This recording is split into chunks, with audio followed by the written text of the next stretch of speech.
Ladies and gentlemen, Kirk Thatcher and Darren Doctorman, the Weirded Beardos. Happy holidays. Happy holidays. Happy holidays. Happy holidays. Let the merry bells keep ringing. Happy holidays to you.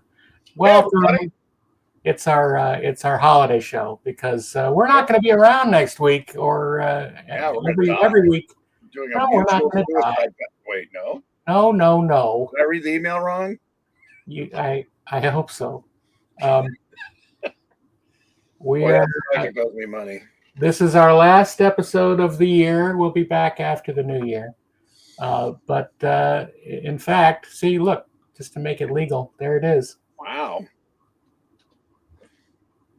There we go. For those of you only listening, there's a banner that just popped up that says "Last episode of the year." Really?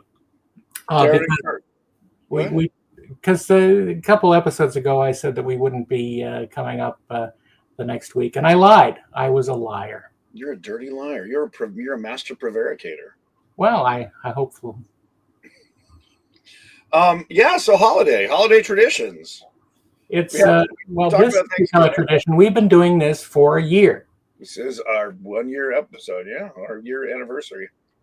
And it's been fun. We took a couple months off in the middle there, but this is episode 38.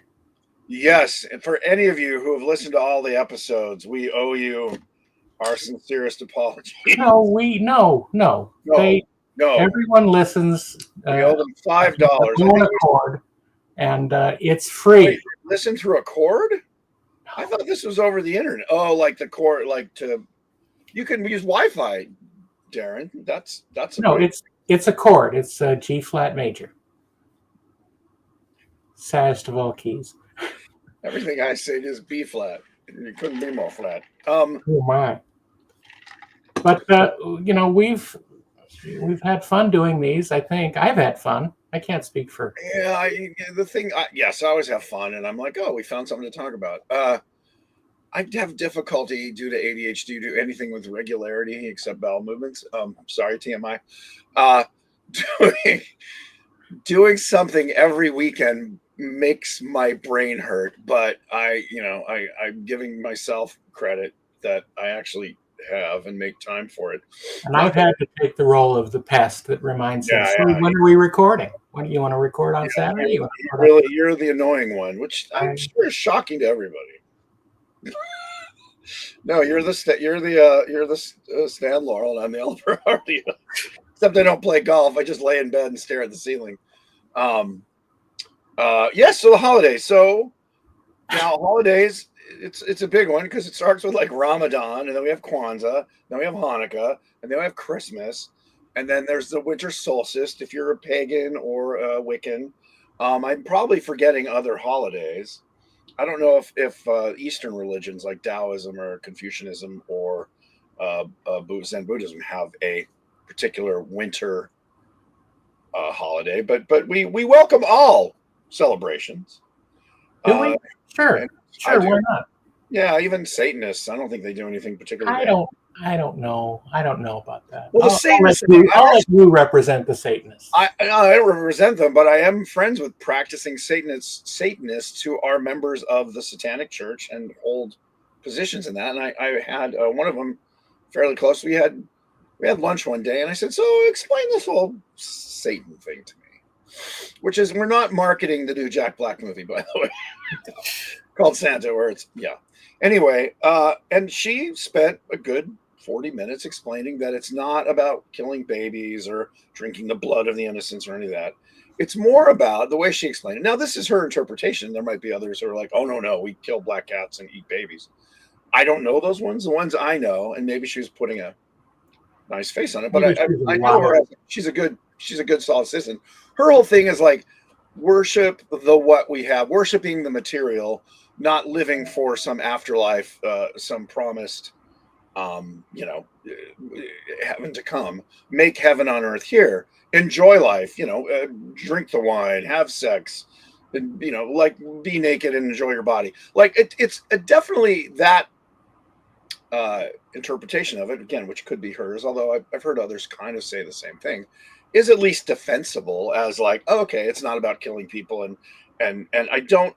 Her thing is like we don't really even worship a dark god that we believe is a mystical being. It's more like we celebrate material goods and pleasures and all that. I'm like, okay. Well, are you sure that she wasn't misrepresenting and saying that?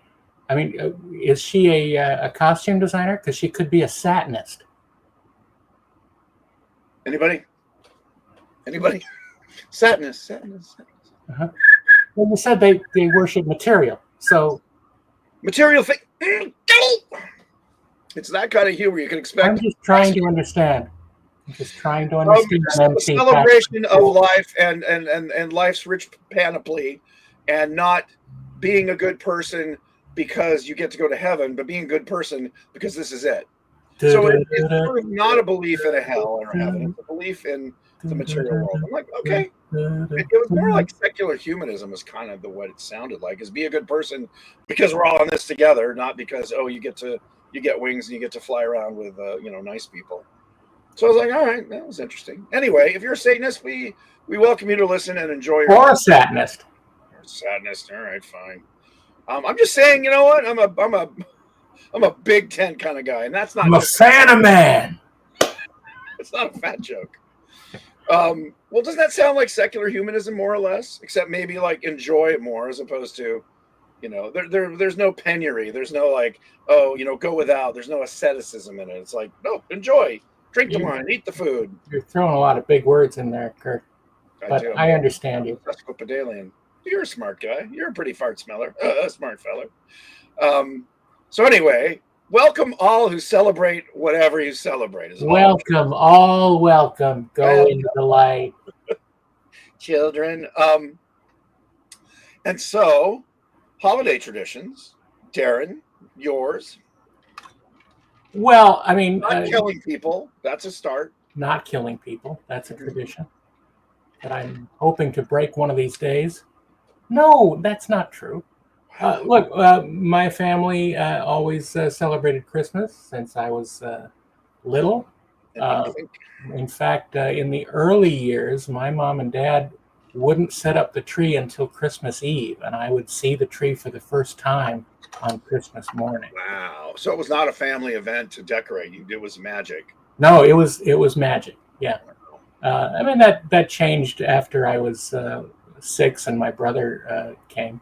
But yeah, I mean it was always very magical, and I believed in Santa until I was about 24. I just realized we're both firstborn sons. Yes. And we both had one younger brother. Yes. Yes, always. Yes. So we put up the tree as a family thing. We would help decorate. My mom loved like mood lighting for a nice white, like super, middle class gal. She called it making things festive. She loved to decorate, which I think is where I got some of my aesthetic sense from, lighting and color coordination and all that. But we would have a tree with mainly blue lights. And so when the lights were off in the living room at night and the tinsel was there and it would have this blue sparkly, it was amazing. And it seemed very magical to me. And we had an elf, which became Elf on the Shelf, but it was just an elf. And we'd either put it in the tree or put it somewhere in the living room where the tree was. And I always just thought, man, Did you have any of those elf help books? No. Okay. Anybody? You can laugh if you're listening. It makes him feel better. This is comedy gold, Kirk, just because you don't recognize it. I think it's comedy pyrite, but anyway. And if you don't get the pyrite, Thanksgiving's ruined. Oh my! Pyrite's that's Oh, we have fun, don't we? It's not just the caffeine and the cocaine talking. I don't do drugs. Me on drugs is like I never did. That's like putting sugar on cotton candy. Okay, so holiday traditions. Yes, you do that. I never believed in Santa Claus. In fact, I was like 4 or 5. It wasn't even I don't even think I was in school yet. And I had my little brother was only a year younger, and I think he might have believed. I never asked him, but I was like, Mom, there's no Santa Claus, right? Because that's not like I was a very practical little nerd kid. Now let me just get this straight. There's no Santa Claus, right? Just Yeah, making sure. hey, Mom, straight, just straight dope here. And she was very sweet. She was a teacher and a loving woman. She's like, well, honey, you know what? A lot of kids and a lot of families love that story. And so you don't want to ruin it for them by telling there is no Santa Claus. But you are right. There isn't a man who flies around the world, but the spirit of Santa Claus and the idea of giving, she gave me the whole spiel. And I'm like, okay, I'm down with That's that. exactly, my dad said pretty much exactly the same thing. Santa Claus is the spirit of Christmas, and he has existed for thousands of years, and he lives today. Well, okay, 1,500. Wow, your dad lied. He's a liar. Yeah, no, but he always made it clear that he wasn't trying to put one over on us. Right. That it was a fun thing to pretend and believe in, right.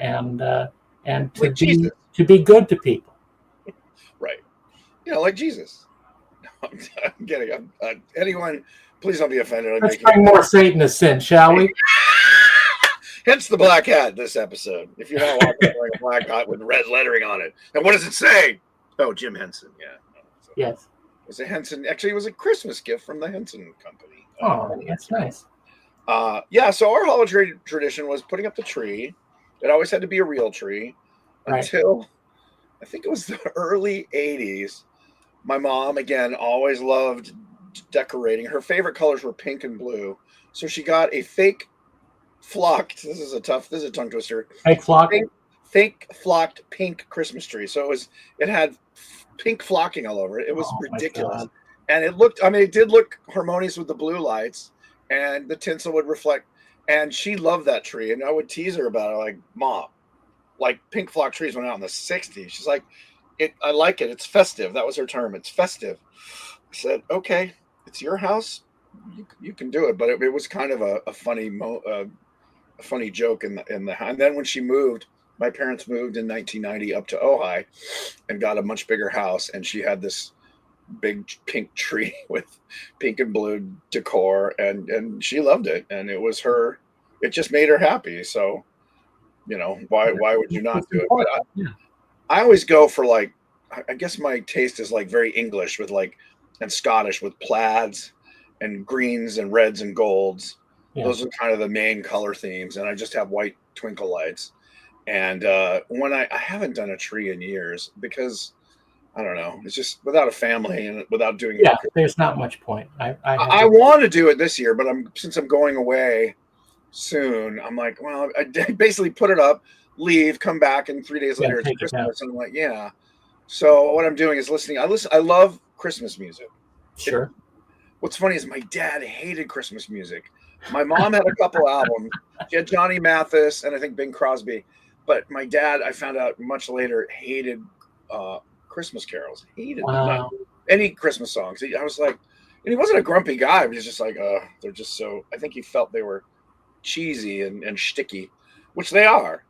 But because my mom listened to that, again, gives me happy memories. So I have Pandora, which is still really reasonable considering what you get out of it. It's less curated. You can curate it less than Spotify. But so I have 3 Christmas channels. One is Pink Martini Holiday, which my neighbor loves because I have a patio where I play the music outside. And in fact, 2 days ago, she's like, okay, what channel is that? Because I can't find such a great mix. So if you guys like kind of a mix of vocals and instrumentals and a little bit of like a Wyndham Hill and also Bing Crosby and Dean Martin, Pink Martini is a great holiday Pandora station. And I just put it on, crank it all day. And it just, I don't know, since I can't decorate or don't decorate, it gives me, it puts me in the spirit and makes me happy. I love the seasonal channels that they have on Sirius XM. I listen to the old-fashioned Christmas channel, right? Like Bing Crosby and Dean Martin and all those, because that reminds me of being at my grandmother's house for Christmas and my folks, and exactly it's there to religion relinks us to the past and to the people that we grew up with. And it is important to help you feel that connection, not only to everybody else, but to your own. To your own history, yeah. Johnny Mathis in particular. My mom would play the Johnny Mathis album. We had Johnny Mathis, Dean Martin, Bing Crosby. I think that was it. We didn't have a lot. We had Andy Williams. Oh, I think we had that one too. He had 2 Christmas albums. Mm-hmm. We had the second one, which was sort of a green cover and his big head on it. Yes, big head on it. Yes, and a red sweater. I just looked that up on Apple Music, so I found it yesterday. So I've been playing that. There's a couple carols that I think are not carols, but Christmas songs that are stupid. One is "It's a Marshmallow World," and oh my God, I hate that one. I hate that one. And the other one is "He'll Be Coming Down the Chimney Down." It's the holiday season, so hoop-de-doo and hickory dock, and just exactly at 12 o'clock. I mean, that isn't the same song? No, I don't think so. Well, they sound almost exactly the same. No. Marshmallow World is "It's a Marshmallow World," and this one is "He'll be coming down the chimney down. He's got a great big sack upon his back with lots of presents." It's jazz. I mean, it's jazzy and it's hip. I love to hate it. Like I hear it, I'm like, oh, but I'll never turn it off or skip the channel because it fills me with, okay, that's one. I'm not a complete cheese ball, but there's a couple. But those 2 irk me. Everything else I love. I really love, like you said, like Good King Wenceslas and I Saw 3 Ships. All that stuff just makes me get goosebumpy and happy. And it makes me puts me in the spirit. I like We Three Kings of Orient are trying to smoke a loaded cigar. It exploded. It was loaded and exploded. Silent night. But I like that because you can sing it to Darth Vader's Imperial March theme. Wait, okay, demonstrate. We 3 kings of Orient are, bearing gifts we traverse afar, field and fountain more, and mountain following, follow yonder star. Yeah. Wow. I don't know how I realized that, but it's one of those things. Well, because it's called ADHD and autism. Well, that's true. I think a lot of that sort of quote talent of putting things that don't go together comes from a screwy brain. Yeah. Absolutely. Well, it's a gift and a curse. Yeah, it's I read things backwards all the time, just in my head, and then like Yum Yum Donuts made me laugh one day because I realized it's muy stunad, and stunad is Italian for stupid. Crazy. And I told it. You know who else did it? Was Joe Flaherty's brother, Paul Flaherty, who was hilarious, who was a writer on Muppets Tonight, and he would do the same thing. We talked about, again, we're all nuts, and he goes, "Oh, I do that too." And I said, "Dude, Yum Yum Donuts, muy stunad." He couldn't stop laughing for about 3 minutes because it's Spanish and Italian, but it's just funny. So I do that all the time, and I didn't realize it wasn't a thing that people do. That regular people do, yeah. And they feel less because of it. Yes, they are boring and dull, and well, it is interesting. There was no surprise that I had ADHD, and like I think I said before, my personality is 50% ADHD, 40% caffeine, and the rest is what's left is whatever I am. Which is probably a quiet kid laying in bed staring at the ceiling going, a comatose kid. I'm tired. But it works, I mean, it's gotten me through. It's gotten me girlfriends and jobs, so I can't complain. The 2 things I want. Well, and friends. But my friends are like you. Like, we're all nutso artists, are creative. It's interesting. I think if you did a survey of left-handed and ADHD and autism, I think that would be 90% of the creative community. I know there's people who are not. Oh yeah, I mean, but you and I obviously. But all my friends are musicians. There's a certain focus you need, I think, or you have, because you can't train that. You can't go. I mean, in fact, ADHD, the thing you can't do is force yourself to learn things you don't care about. Right. You have to have that.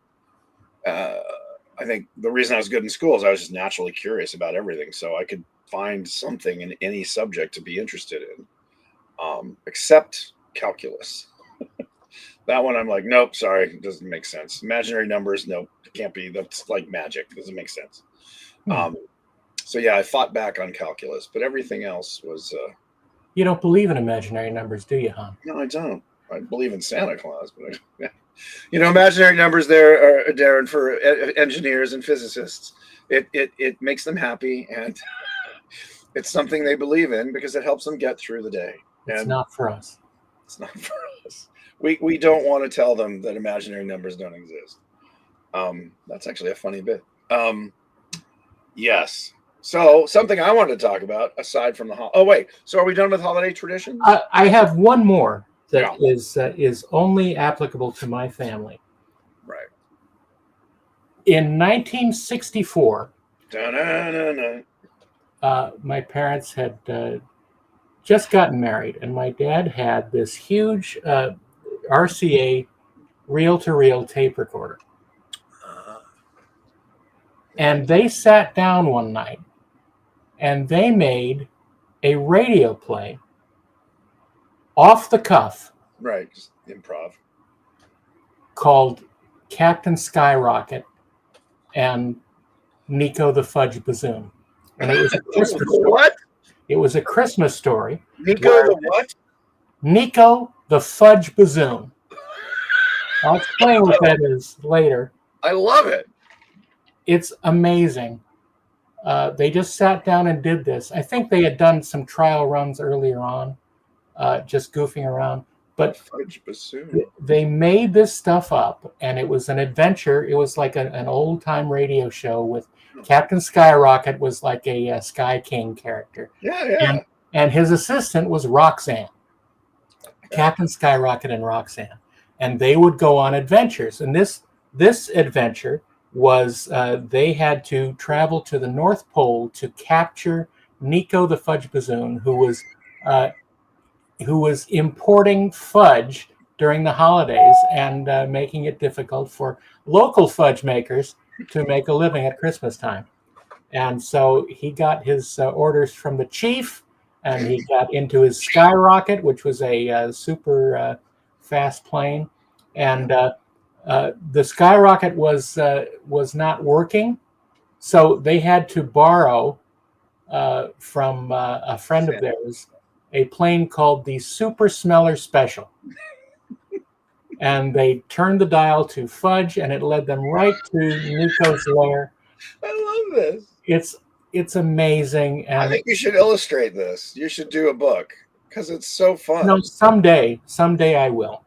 I love that. At some point, my dad drew me some pictures of what everything might have looked like, and it was truly magical. And of course, at the end, they get Santa Claus's help to get back and capture Nico. It's so much fun, and they made all of this stuff up, and we would listen to it every Christmas. Oh, that's a great tradition. And it really is, the heart of my creativity, because I saw, my mom and dad do this. I got to at least do something creative too. And it was it inspired you. Like this is a thing you can do. Like, that's amazing. Oh, wow. I love that. I want to do new episodes of Captain Skyrocket. Captain Skyrocket and Roxanne. And Roxanne. We need a Roxanne because neither of us could do a good Roxanne. No. Janet Varney. We'll get Janet to be a Roxanne. She would make a great Roxanne. She is. She's perfect. I'll be the villain. You can be Captain Skyrocket. Because I sound exactly like him. Your dad or Captain Skyrocket? Well, both. What did he do? Like, it's me, Captain Sky, or he was just... No, he's like, hey there, kids, it's Captain Skyrocket here with another thrilling adventure. Nice. I love that.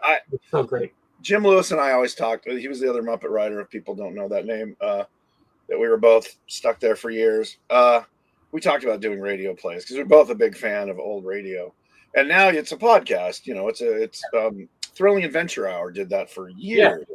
In fact, Janet Varney was one of the main That's right. players of them. I don't even know if that's popular, if the kids today even listen Who to cares that. about the kids? Well, Who cares about the kids? We don't care. I do, because children are our future. No, they're not. They're not our future. Right.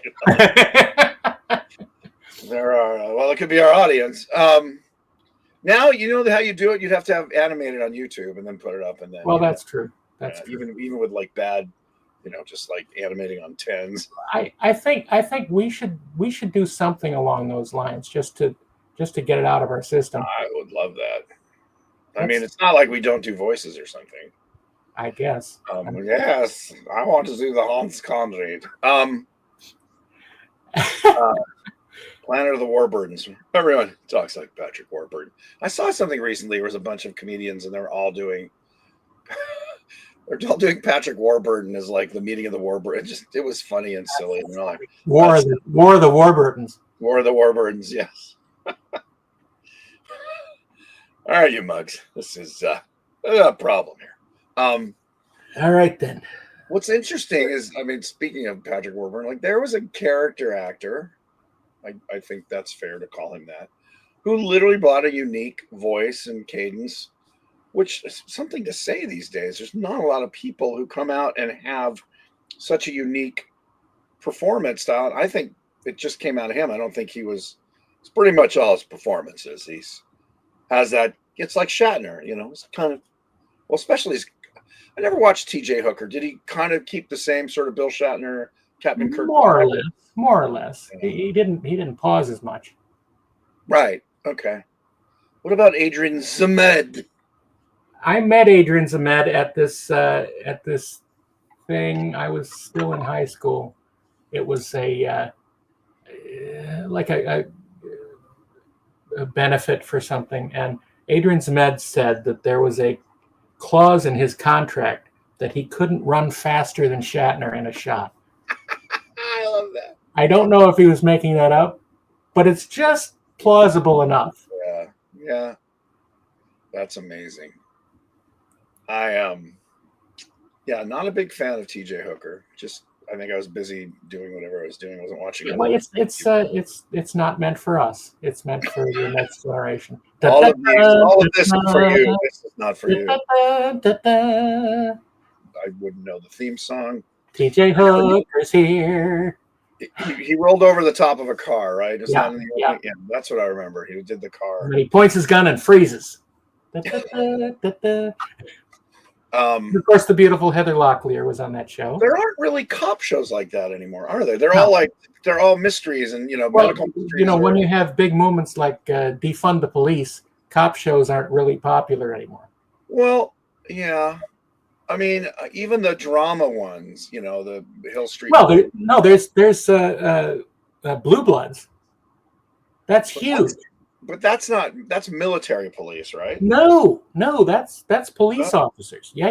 Oh, Blue Bloods is huge. Was that I think they're finished now. Is that Tom Selleck? That's Tom Selleck and the Adrian Zmed. Adrian Zmed. And one of the Wahlberg brothers. Oh, okay. Yeah, never Connie Wahlberg. But again, like I say, they're not making anymore, so my point still stands. Yeah, but it went for like 8-9 years. No, I'm not saying they're not. But they're not making anymore. It's done. It's done. Over. What they're doing is all the procedural, sure, CSI and yes, like the mystery solving. What's the mystery? Special Victims Unit and yeah, that's become a whole thing for every city. And then there's also the Dun-Dun. Law and Order, which is more about it's like Perry Mason. Right. But it's interesting. Yeah, the cops on the beat, SWAT only lasted a couple seasons. A guy I worked with was in that. It's interesting. I wonder, is that, I don't think America's turned against the police. Is it just they milked that cow? How many cops? I hear Westerns are coming. Someone said Westerns are coming. Cow cops. Well, the old westerns like 1923 and Yellowstone, Right. but they're soap They're opera. modern. They're modern westerns. Yeah, but they're more soap opera. They're not like Have Gun Will Travel, Right. or what was the James Garner one that was so popular? Maverick. Maverick, yeah. Dun, dun, The dun, dun. Wild West was a great crossover. Wild kind of- Wild West was a hybrid of sci-fi and western. Yeah, or it was sort of like steampunk meets a western. Yeah. I'm surprised. I think that could come back. I like Briscoe County. That was a great attempt with. Yeah, I liked the idea behind it. I thought the execution was annoying. But I love Bruce Campbell, so I think he could do anything, and I'd love it. That's where we differ. Really? Oh, I love Bruce Campbell. I just find him annoying. Really? Yeah. Oh, I think he's great. Even in person, I met him once and he was annoying. Really? I met him. He was charming and funny, and we have mutual friends. So. Well, you have mutual friends with everybody. I do, yeah. Well, not with Barack Obama or Donald Trump. I do know people who've met them. Actually, no, that's not true. I do have mutual friends with Barack Obama. The CEO or COO of Henson knows him because he went into politics and was, I guess, an acquaintance, a professional friend of Obama's, but not Trump. I don't know anyone, or Kamala for that matter. Anywho, I want to talk about instant coffee. Tonight. I have never had instant coffee. My parents were not coffee drinkers. They would have an urn at a party, and so I think I tried it as a kid and was like, ugh. But I haven't. They make coffee the old-fashioned way. They burn it. Burn it. Starbucks. So growing up or maturing in San Francisco, there was a espresso shop, wasn't a bar, near where I lived called Cafe Nouveau. And they had a big old Italian, steampunk espresso machine. I believe it's called a Fiamma. No, I think it was what's the other one? It's not a Fiamma. It's the classic. Anyway, they had this big beast. And because you couldn't drink, because I was 19 when I moved up there, and it was literally, you could roll down the hill to it. It took maybe a minute and a half to get there by car. So Dave Fincher and I and a couple other friends who all worked at ILM and were all underage, who couldn't go to a bar, would go there and drink espresso. So I got addicted to coffee and espresso before I even hit 20. And I think find out that when you have ADHD, it's kind of like your crack. Like it really helps you get an addiction to it. So I have been addicted to caffeine to some degree. So I always had fresh brewed coffee or espresso as my drug of choice.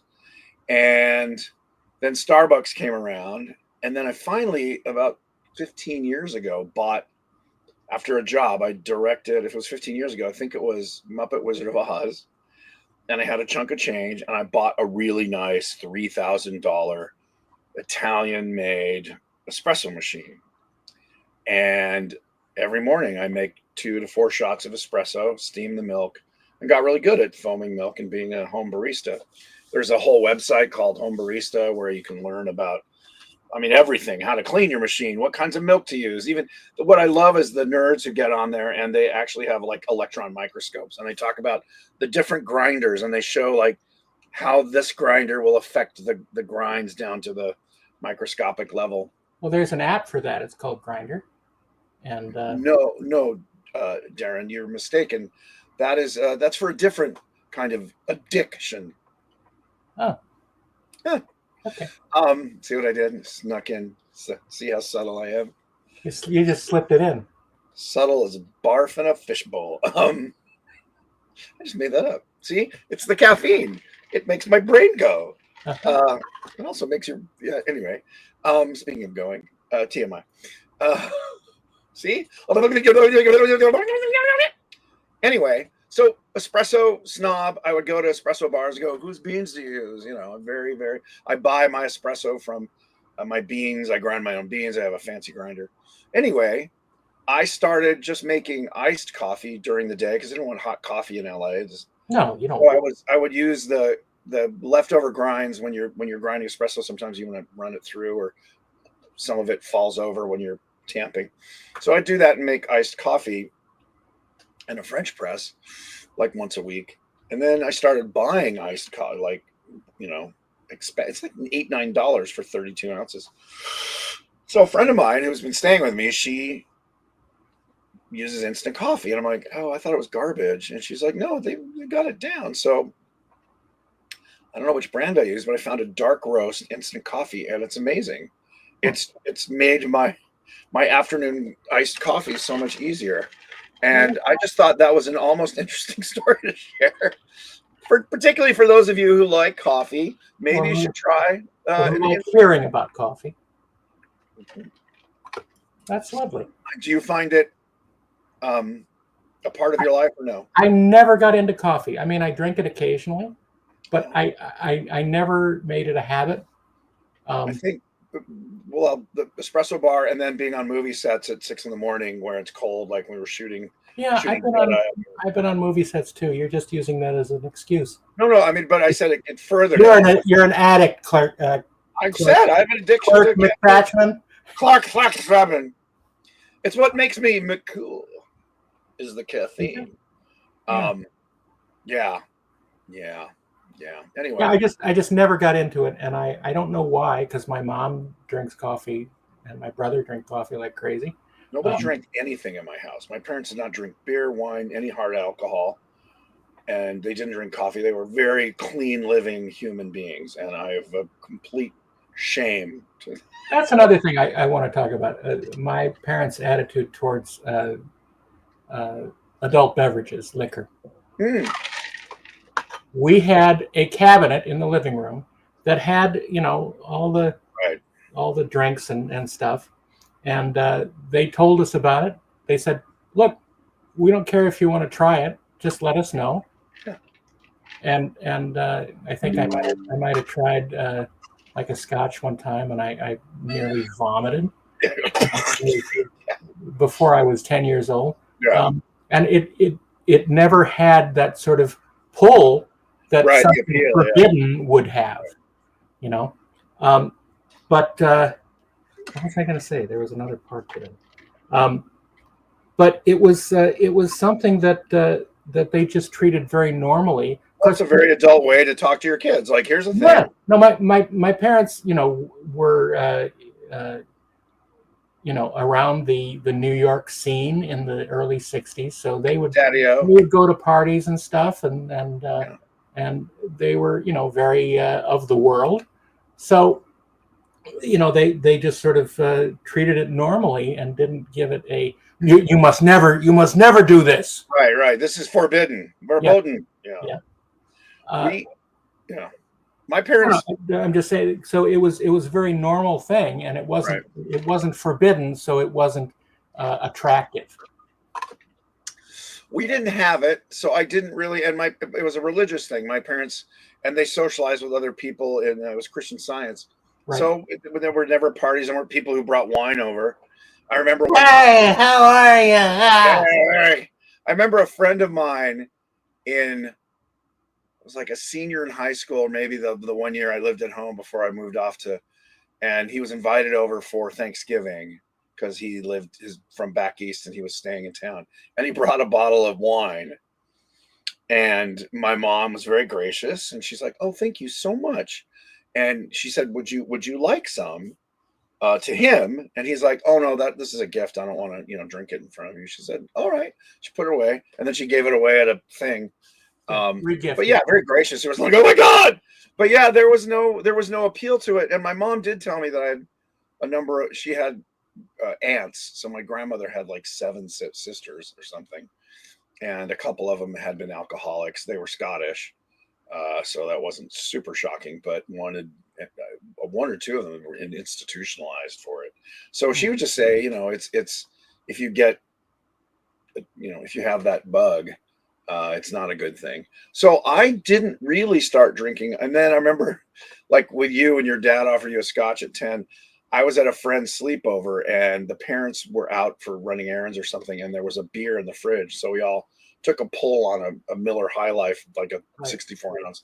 And I remember like God, like it was just. How do you drink this for pleasure? I think when you're a kid, your taste buds are fresh and you taste everything. As you get older, they age and they're like, oh, it has some flavor to it. So yeah, I didn't even drink beer or wine until my late 20s, early 30s, and I didn't really start drinking hard liquor for pleasure, like having a scotch on the rocks, till my 50s.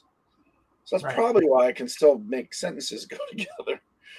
And it was because of friends. Friends were. I remember being at a friend's house, and he said, "Oh, do you want a nice scotch?" And I'm like, "I'm sure. I don't know anything about it." He had Johnny Walker. What's the expensive one? Blue Label, one that's like blended. Black Label would be really Black expensive. Label, yeah, it was like 60-year blended all the way up to like 8-year or something. So I remember having it. I was like, "Oh, it's really it's really nice." At that point in my life, smooth, rich, and mild. And so then I really realized that I like bourbon, and that was my poison, if you say. But I went through probably about 10 years. I drank a lot of red wine. I had friends in the Bay Area that I would go visit, and the husband and I would polish off 3 bottles apiece, where the wife was maybe picking up the slack. But at the end of the evening, he was also Scottish. Our teeth and tongues would be red, and I learned a trick from a friend at Lucasfilm. If you take 2 aspirin and drink a big glass of water before you go to bed, you don't wake up with a hangover. And it worked for me. But yeah, we would just put away like nice Cabernets and Zinfandels. And then I started just not enjoying getting that. I don't enjoy being drunk at all. Yeah. I like drinking, but even that I'm cutting down because as you get older, it just wreaks more havoc with your energy. Well, I used to go out every Sunday with friends, and we used to hang out at this bar restaurant called Lola's in Hollywood for years and years. And they are the inventor of the apple martini. So we would have apple martinis and hard drinks and we get just to the edge of being drunk, and and we'd stop and sober up so that we could drive back home. But it's interesting because my grandfather on my dad's side, he would have a Manhattan pretty much every 4 or 5 times a week with his dinner. He was a red meat man and would have a prime rib dinner and potatoes and a Manhattan. Yeah. It's a lovely meal. He was consistent, and he lived to he's like 82. But it was like not a big deal. He didn't get drunk. He just had a drink.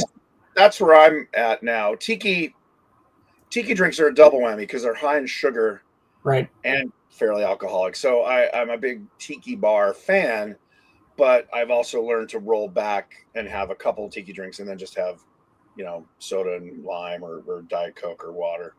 What's dangerous at Disneyland?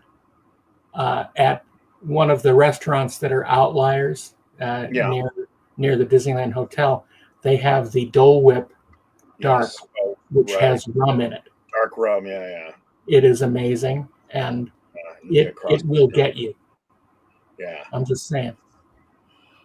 What got me was mixing drinks in my early years, was having a beer and a wine and 2 sakes and another wine, and then like half a bottle of the first time I got like almost blackout drunk and very sick the next day was that. I started at a sushi restaurant, and I'm like, okay, don't mix. I can mix some things, but beer and wine and booze I would never do. I've done beer and booze or wine and booze, but not the triple My threat. kryptonite is white wine. That's the only time. Like soda, that's the only time I ever got really, really drunk and sick with a bad hangover afterwards. The worst, I think we talked about this, was the Jedi wrap party at ILM was a tequila party. And I just kept doing shots. And the way tequila affects me is I can drink it for 3 or 4 hours and feel nothing. And then bam, it hits me over the head. And I was very sick the next day. And I was like, okay, I couldn't smell tequila and it was like Jose Cuervo. It wasn't even good. It was just a cheap shit. But I think I was 20 years old. So, or 20, I might have been, let's see. the Rap Party. We shot in '82, so I was probably 20 years old. When I Yeah, when I worked down in Mexico on a couple shows, we would always have Friday night tequila, right. and but we had very good tequila. It was like Yes. Tres Generaciones, and it was Yes, very amazing. añejo. Yeah, Yeah, the really good tequila, really good rum that's like sipping rum. yeah, That you kind of learn is like, oh, okay. I never drink to get drunk. Well, I did in like yeah. 20, maybe a few times, I but don't, I really don't, enjoy I don't drink the Kmart gallon. yeah, the Evan Williams. Although you know what, I had an Evan Williams makes like an aged or a higher version of there because Evan Williams is like what you see at Thrifty. It looks like Yeah, a rip off Jack Daniels. It turns out they actually make a decent bourbon, but it's it's aged 10 years or something. I don't know what, you have to look it up. But I was like, oh wow, because someone had it at a party. I'm like, Evan Williams. Oh wow, you really sprung for it. They go, no, try it. I'm like, really? Like it's not the Thrifty gallon gallon of Evan Williams for $22, and it was actually pretty good. And Wild Turkey also has a really nice higher end brew. turkey Uh, flavored. it's turkey flavored.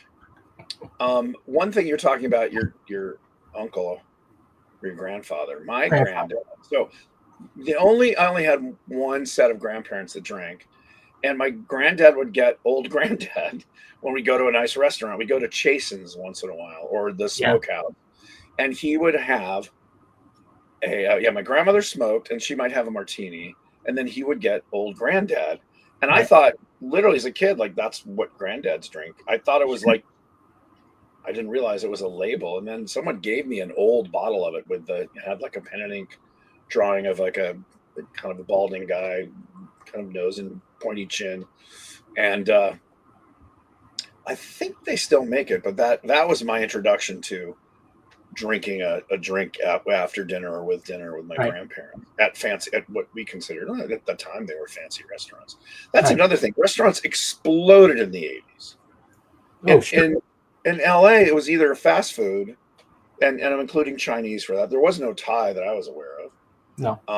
There and Mexican was a couple like there was Ernie's Taco House, Hmm. and then everything else was either a Chasen's or a smoke like a nice restaurant or pizza places. There wasn't Dantana's. Dantana's and Chasen's and there was a bunch of nice restaurants that I think we went to as a family maybe 4 times growing up. But then it was Right. like the Sizzler and Right. Red Lobster, and that was kind of The mid range stuff. the Yeah. mid range. But then in the '80s, just so many, and I'm not sure culturally or even economically why. Is it just there was more disposable income, so people would eat out more, or I guess probably now I'm thinking about it, the two parents working. There Yeah. wasn't the homemaker anymore. It was That's both correct. parents needed to work, and so restaurants popped up as a way to get by without having to kill yourself with a full time job and then go. It's funny in the very early '90s. Uh, I wasn't a drinker by any stretch of the imagination, but I liked sort of the old feeling of going into a bar and getting an old type mixed drink. Yeah, And, yeah, but this was right before the sort of boom in bartenders, and right. no one knew how to make these mixed drinks. No one knew how to make an old fashioned or a Manhattan. Really? So I had to learn, and I had to teach them. So it's like, oh, we can make you a Harvey Wallbanger or like margarita mix. Like, remember those like Sex on the Beach and Harvey Yeah, Wallbanger, all those like kitschy drinks that were right. big, but they couldn't make a Manhattan, which is. Right. They couldn't make a Manhattan. They couldn't make an old fashioned. And were these bars or like Oh, these were TGI bar Fridays? bars. These were bar bars and sort of higher end restaurant bars. Well, Um, to that but point, then, just a year or so later came the sort of retro enthusiasts, right. like the swing dancing I and was stuff just going like to say that. the swing dancing and Yeah, the brown derby stuff, and suddenly, absolutely. say And then that bartender, sort of exploded, and everyone started learning how to do this. And I like to think that I was just on the edge of that. the edge of cool. There you go. I I remember that era, but I remember the first cocktail I had was a whiskey sour. Mm-hmm. It was at the Pepper Mill in Marin County, just off the 101. Was the 101? Yeah. When I went out with Ken Ralston and Joe Johnston and some people from ILM, and we went to the Pepper Mill, which was amazing. It had a rock wall fireplace and a pond, or like a waterfall with gas jets in it, so there was fire on the water. It was super kitschy 70s. I mean, this was 1981, Yeah. maybe 82, and I remember I was like, Ken Ralston was with me. I'm like, what do you want to drink? I'm like, I don't know what's a I good don't drink. know. Get a whiskey sour. It's not too strong, and it's kind of sweet, and got a all right. So that was my drink for a few times, and then it was like a kamikaze, Right. the other one, and that's what I would just order because I knew I liked it, and I did no, I might have one drink because also I didn't have a lot of money, so it wasn't like, oh, I'm gonna put $60 down on drinks. When I turned 21, I was on location in South Carolina on the Abyss, and I celebrated by having 3 Long Island iced teas at the hotel bar, Ouch! and that knocked me out for a day or so. But I can imagine. but it was fun. I got it out of my system, so I didn't have to do that again. Yeah, I tried one once, and I'm like, okay. I mean, I know it's like a zombie. It's like, oh no, these are It sneaks up on you because you can't taste any Right. of the liquor in it. right, exactly. And hot toddies, hot buttered rum. You ever had Sure. those? Yeah. I don't get that. Hot buttered rum, Well, now, Mr. Douglas. Well, Mr. Douglas. That'll be $25. Mr. Haney, I don't want it. Any Please, other? He always had that mouth like a little Lisa. Oh, He had wait. this little don't like Cheerio shaped mouth. Lisa. Eb, what are you doing? Well, Mr. Douglas. There's Mr. Haney and Mr. There was Eb, Mr. Haney. What was the other guy? Pat Buttram was. Mr. Pat Buttram was Mr. Haney. Oh yeah. Then Uh-huh. who was the You're thinking of the guy that talked like this. Well, yeah, talk like this. This Yeah. What was his name? Mr. Haney. That's right. Now he was Pat Buttram. The other guy was. people are screaming at their radios right now. I know. Oh, Mr. Drucker. Mr. Drucker. Well, Mr. Douglas. He was that guy worked all the time. Yeah. Well, he was. I believe he was in all of the Hooterville trilogy shows. Yes, Frank Cady. Frank Cady, exactly. Mr. Drucker, very well done. Did not have to dig for that one. Ward Yeah. Kimball. No, not Ward Kimball. No, Mr. Kimball. Mr. Kimball was his name. Kimball, Excellent. that's Yeah. Mr. Good. Douglas. Yep. Wow, we're ending this show on a high note. Well, as long as you don't start singing the song. Any other holiday stuff to wish Happy New Year to everybody. Happy New Year. May this coming year be better for everyone. And Well, not for everyone. no, everyone. No, bad people shouldn't have a better year. They should have a bad year. They're bad people. I don't know any bad people, Kirk. I don't know them personally, but I hear about them on the TV. Well, stop watching the TV. I Kim think that's- Jong-un, he's a bad man. He's a very bad man. He's just misunderstood, and he's going to wish you into the cornfield. I did. Or is it the rice field? I don't know. But Wow, that was kind of racist. a little bit. They grow corn in North Korea. Sure, I'm sure they do. But they don't put evil people in the cornfield. No, they just put them to death. They're in work camps. There is that. Would it be As funny? far as I know, again, we don't know. We're not there. I was gonna say it'd be funny if we just get all this propaganda about how horrible it is, and it's all fake. It's like this amazing utopia where everyone's happy, and it's all fake, and it's 1984. North Korea is the enemy, and they murder babies and drink the blood. I know this is not true, but it would be funny. My New Year's resolution is to watch less TV. And My New Year's resolution is 8K because TV looks great in 8K if you can get it. Does it? Well, It does. If you have a TV that can play 8K. I myself cannot. The only thing you can watch 8K on is YouTube. There's some channels Right. that will broadcast 8K. Right. And they And I even have 16K now. Yeah, that's. I mean, the screen would have to be It's impossible. Look, the limit of your eyesight is 6K. right. So Yeah, just get 8K. over it. You can tell 8K if you have a screen that'll show it. You can't tell it much. No. It looks amazing, but yeah, you can't tell much. No, if 16K, you need like a 30-foot screen to actually notice the difference. Exactly. Which I'd like to have someday. I just want what was it? The Ray Bradbury store. Was it Fahrenheit 451 where the wall was the TV? You just like touch the wall and it would. Yeah. I mean, we're at that technology now. We're here if you can afford it. Yeah. Oh, we could do a whole episode about technology in terms of media, home media. Well, maybe we will. Maybe we will, but would be going to be next year. And I'm not gonna talk about Bye Bye Birdie this episode because it's not. I'm not. You're just gonna say bye bye, Bird. Bye bye, Beardos. Bye bye, Beardos. Bye bye, Beardos. Oh, there you go. There's the musical we're writing. Wow. Hey, listeners and viewers, thank you for watching any of this nonsense. Because it's just an excuse for he and I to record what we normally do if we were sitting in a bar or a convention. Hope you have, yes, as Darren said, a fantastic New Year if you celebrate. And I hope for all of us that 2025, which is crazy to say, wow. I know, is filled with blessings, whether they're financial, health, relationships. We all could use a win. And I don't even talking politics. I just mean, well, get that job, date that girl, win that lottery, try that drink. No, maybe not. Maybe don't. Spill the wine, date that girl. Date that girl. There I was in a Hollywood movie. If you get that reference, you're old. Well, thanks, y'all. Chances are, if you're watching us, you're old too. You're old.